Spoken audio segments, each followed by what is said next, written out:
Hi, Victoria. I'm just sending you a video on how to take out a greatest common factor. I saw that you redid the worksheet, but it still wasn't right. So I just wanted to make sure that you understood how to do it.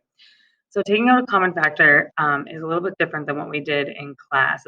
Doesn't include the crisscross. It simply just has you look at the problem and see what number or letter they have in common. As I'm looking at myself in my webcam, I have mascara. Okay, so when I want to take out the greatest common factor, I'm going to look at the numbers or each term to see what they have in common.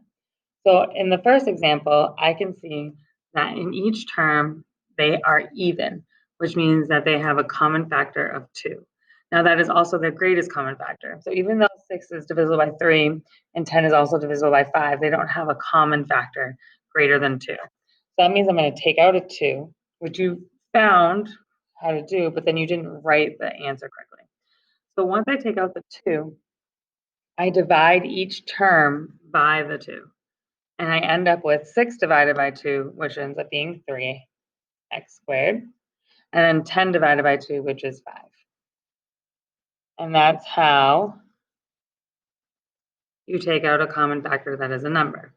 Now, the second example I have on my board, 3x squared minus 9x, share not only a number, but also a letter. So you can see here that this has a 3 and 9 are both divisible by the number 3.